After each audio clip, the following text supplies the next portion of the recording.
Assalamualaikum warahmatullahi wabarakatuh. Jumpa lagi dengan saya, Yeni Aryani dari SMK Negeri Nusa Ungu, Kabupaten Cilacap. Pada kesempatan kali ini, saya akan memaparkan tentang mata pelajaran baru nih. Apa itu? PIPAS, Proyek Ilmu Pengetahuan Alam dan Sosial. Pada kesempatan kali ini kita akan membahas makhluk hidup dan lingkungannya. Oke, perhatikan gambar ini. Wah, gambar apa ini? Oke, dari gambar yang ada di layar, manakah yang disebut sebagai makhluk hidup? Apakah hanya manusianya saja? Apakah hanya hewannya saja? Tentu tidak. Ada tumbuhan di belakang. Siapa tahu ada ulat yang ada di situ. Siapa tahu juga ada burung yang sedang terbang di sekeliling itu. Semua itu adalah makhluk hidup. Biasanya kalian akan bertanya, apa sih ciri makhluk hidup itu? Nah, ciri makhluk hidup ada 7 yang akan kita jabarkan sebentar lagi. Ciri makhluk hidup yang pertama,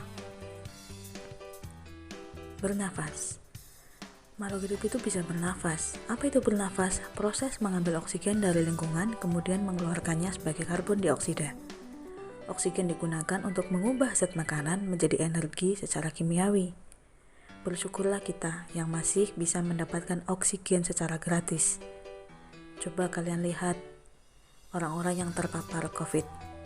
Mereka berebut untuk membeli oksigen dengan harga mahal. Kedua, bisa bergerak. Lihat gambar ini. Si macan tutul sedang berlari. Makhluk hidup memiliki kemampuan untuk bergerak dengan cara tertentu tanpa bantuan dari luar atau pihak lain. Kalau manusia sama hewan, oke lah bisa bergerak. Tapi tumbuhan? Apakah tumbuhan itu bisa bergerak?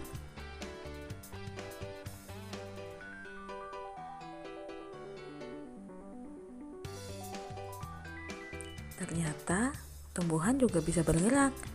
Contoh pada gambar yang atas.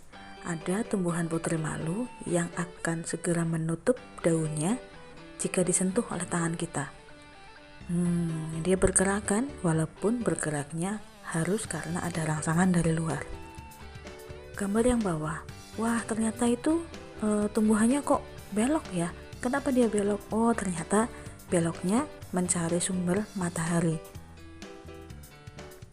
Yang ketiga, peka terhadap rangsang. Semua makhluk hidup mampu bereaksi terhadap perubahan yang terjadi di sekitarnya. Kalau di sekitar kita dingin seperti di gambar, kita mungkin sedang berlibur di Eropa, ada salju di sana, kita akan otomatis tangan kita digerak-gerakan. Biar apa? Biar hangat. Kita cari pakaian hangat, biar nggak kedinginan, biar nggak kena flu.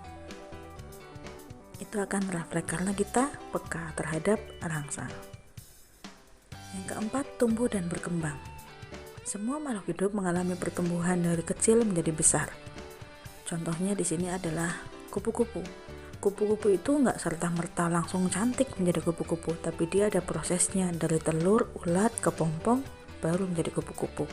Dinamakan metamorfosis. Manusia juga begitu, dari bayi, anak-anak, hingga dewasa.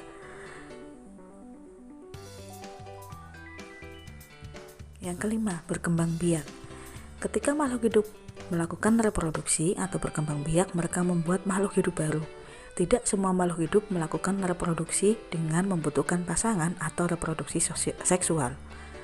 Contoh, ada protozoa, jamur, atau virus corona. Mereka tidak melakukan reproduksi seksual, tetapi dengan cara membelah diri atau dinamakan reproduksi aseksual. Yang keenam, makhluk hidup itu membutuhkan nutrisi, makanan, dan air. Contohnya tanaman ini, dia membutuhkan udara, membutuhkan air, membutuhkan unsur-unsur hara yang ada di dalam tanah. Agar apa? Agar dia bisa tumbuh dengan baik.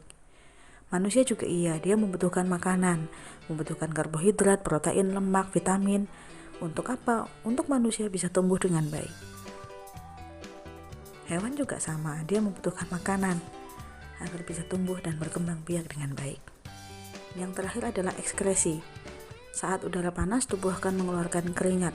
Saat olahraga juga iya. Saat udara dingin, maka tubuh akan sering buang air kecil tuh. Nah, Keluarnya keringat dan urin ini adalah bentuk bahwa tubuh kita bisa melakukan ekskresi. Itu merupakan salah satu ciri makhluk hidup juga. Nah, dari sekian banyak ciri makhluk hidup, coba kalian amati sekitarnya ya. Sampai di sini dulu. Terima kasih. Assalamualaikum warahmatullahi wabarakatuh.